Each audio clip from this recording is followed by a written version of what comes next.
I'm at the European String Teachers Association conference with my new friend. This is Lauri Hamalainen. Excellent. Hello, Lauri Hamalainen. From Finland.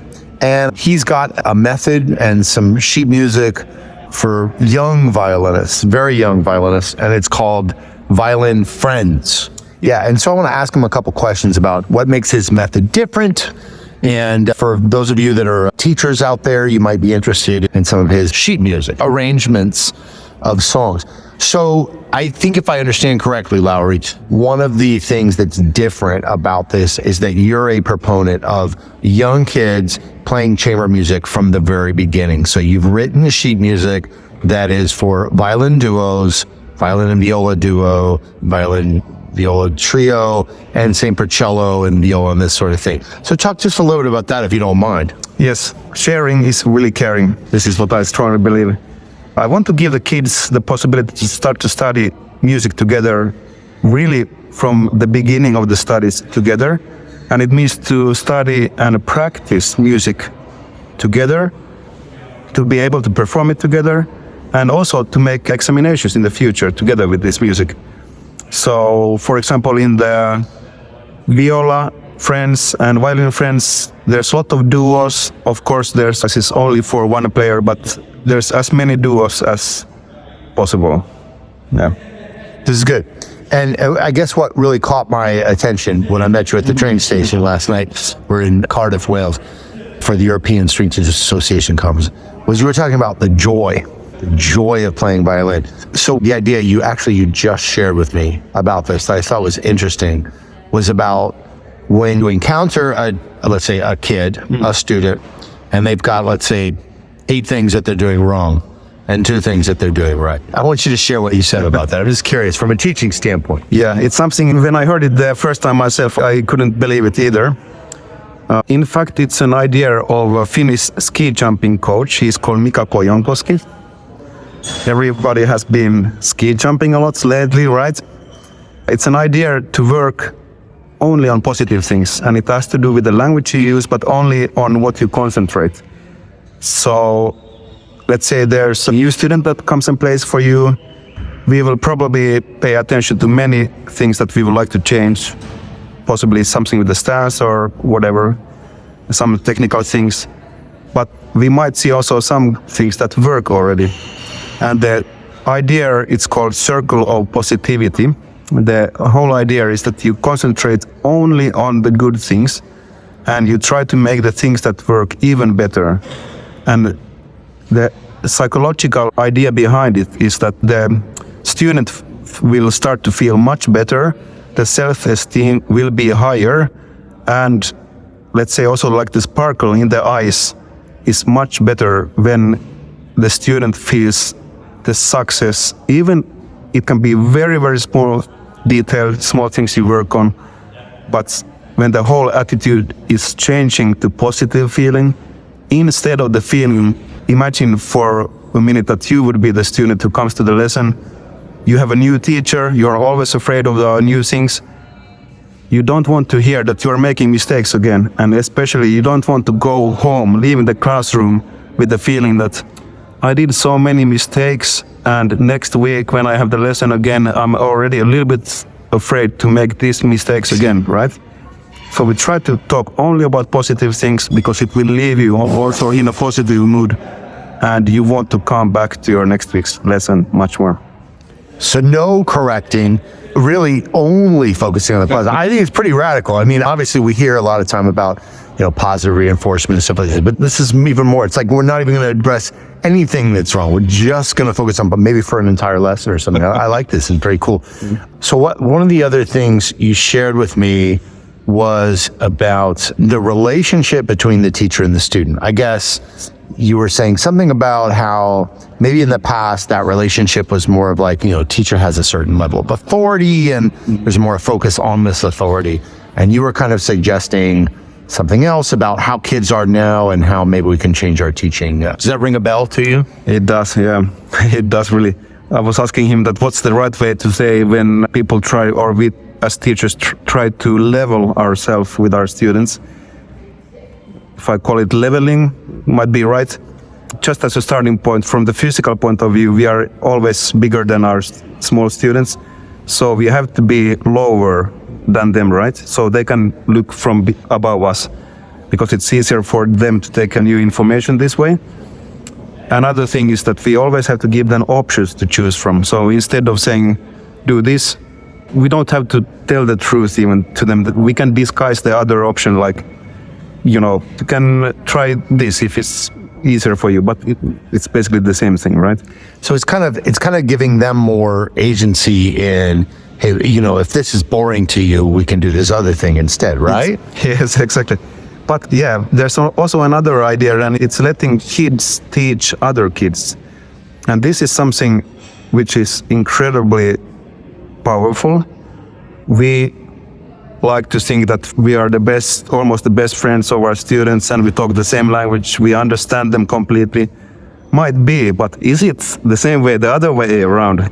Because kids, they use different language than we. We don't know most of the time what they're talking about. Well, we talk about, fear of missing out, for example. We know what that means, but what the kids talk about, we don't know.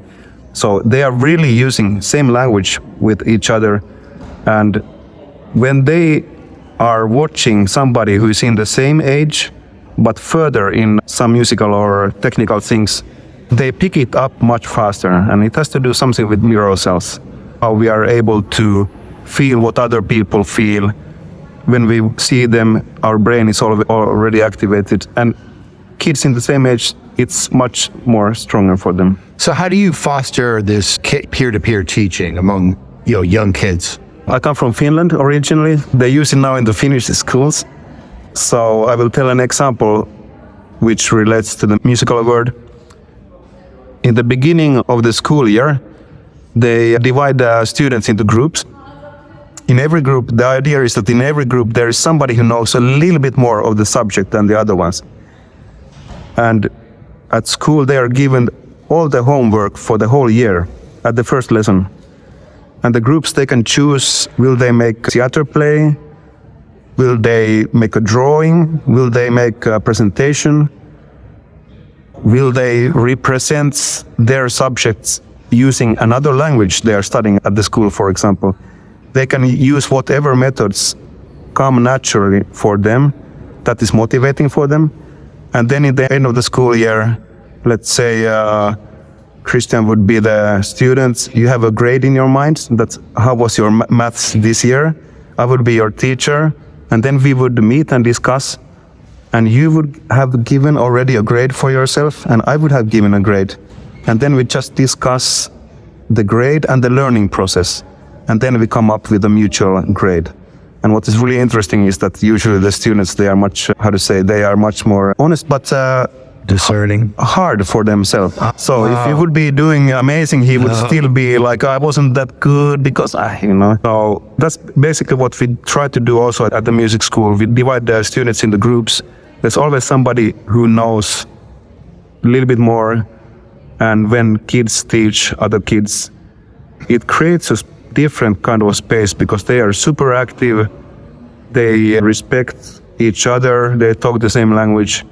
Usually the progress of the students is much faster than it would be only one teacher teaching one student at a time, like on a weekly basis.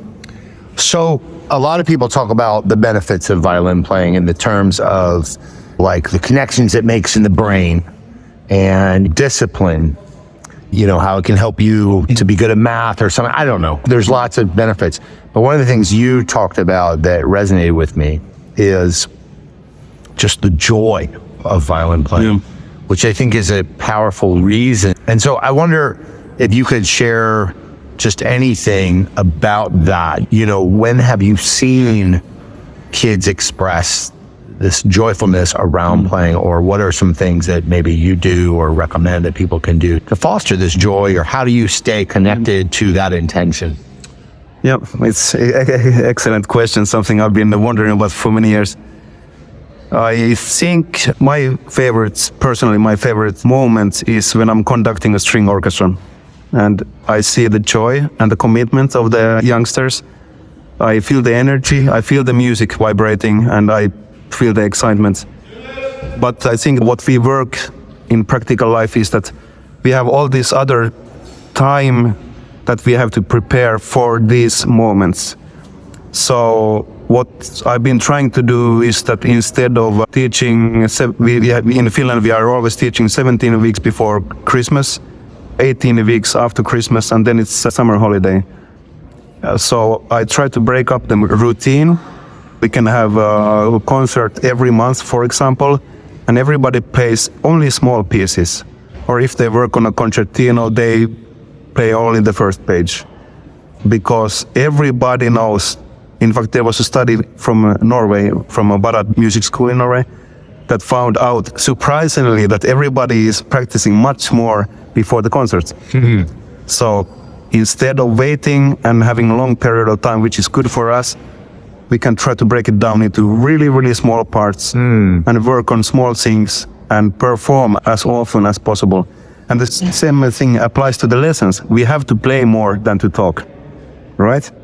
Yeah. Agreed. So Violin Friends on YouTube, Violin Friends, and I think the search term that I looked for was Violin Friends sheet music, maybe, on YouTube, right? This is how people can find you. Is there a website? There's a website, violinfriends.com. There's a link to the YouTube channel. I'm working on some violin comics now. They're on Instagram, also on Violin Friends homepage. The idea with them is to use or present mental images that can be used in violin teaching, or let's say violin learning. Learning is always much more interesting than teaching. So violinfriends.com or on Instagram, one word, Violin Friends. My new friend is Lauri from Finland.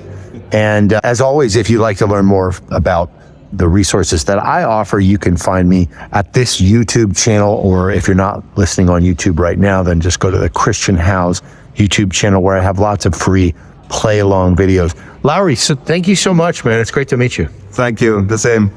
Respect. Thank you so much.